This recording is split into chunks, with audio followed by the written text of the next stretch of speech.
Rahasia doa Lailatul Qadar. Menyingkap rahasia doa Lailatul Qadar.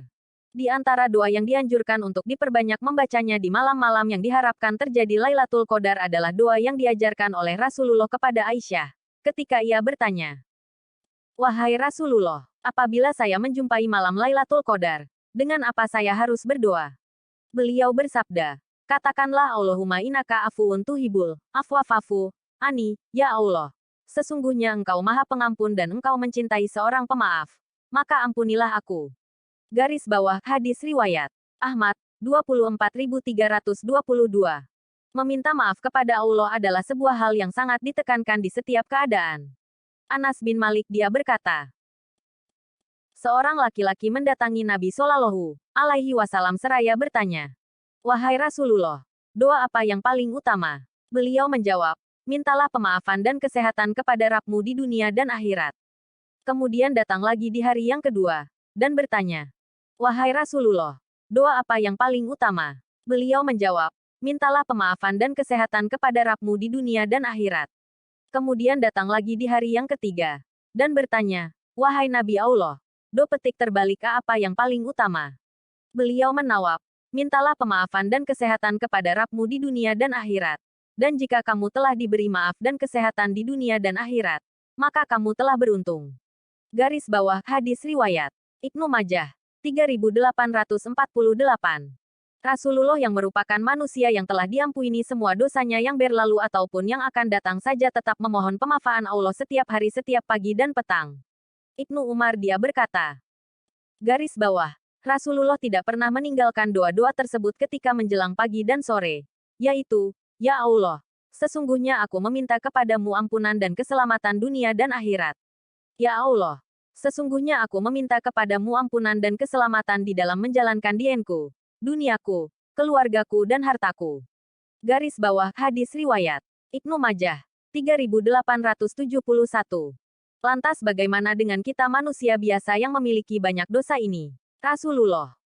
Garis bawah, setiap anak Adam berdosa dan sebaik-baik mereka yang berdosa adalah mereka yang mau bertaubat.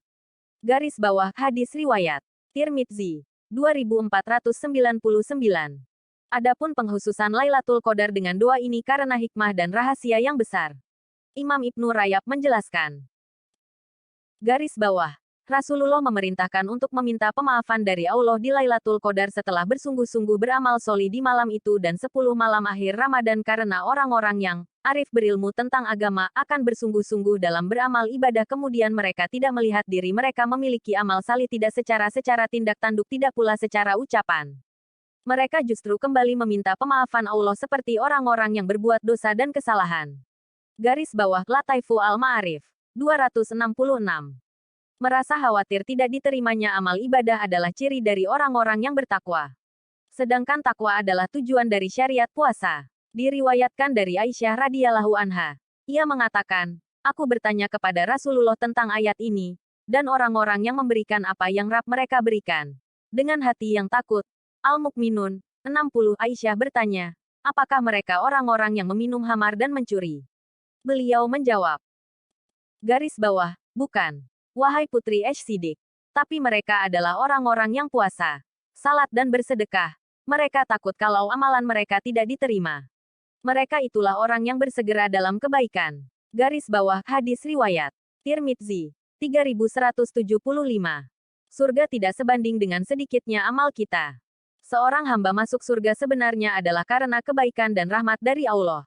Sedangkan amal ibadah adalah sebagai sebabnya saja, bukan sebagai ganti untuk masuk surga.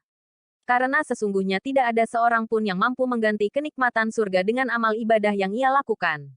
Surga teramat mahal, tidak sepadan dengan sedikitnya amal yang dilakukan oleh manusia, sampai pun Rasulullah. Seorang hamba masuk surga karena karunia dan kebaikan Allah. Inilah yang dikatakan oleh Nabi dalam sebuah hadits. Beliau bersabda, "Tidaklah seorang pun dari kalian yang diselamatkan oleh amalnya." Seseorang bertanya, "Tuhan juga, wahai Rasulullah?" Beliau menjawab, "Tidak juga aku, kecuali bila Allah melimpahkan ampunan dan rahmat padaku." Oleh karena itulah, di Lailatul Qadar kita diperintahkan untuk meminta pemaafan dari Allah atas dosa dan kesalahan kita, kekurangan kita dalam beribadah, ketidakmaksimalnya kita menjadi hamba Allah, des.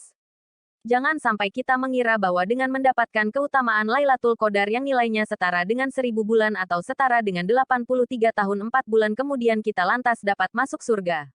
Tidak demikian. Sesungguhnya kita dapat masuk surga karena ampunan, pemaafan dan rahmat Allah. Karena itulah diperintahkan banyak-banyak minta pemaafan Allah. Dengan itu diharapkan amal ibadah yang kita lakukan diterima oleh Allah dan Allah pun melimpahkan rahmatnya sehingga kita dapat masuk surga. Zakat fitrah adalah sedekah yang diwajibkan dengan selesainya puasa bulan Ramadan. Dari Ibnu Abbas radhiyallahu anhuma, ia berkata, Rasulullah mewajibkan zakat fitrah untuk mensucikan orang yang berpuasa dari bersenda gurau dan kata-kata keji, dan juga untuk memberi makan orang-orang miskin.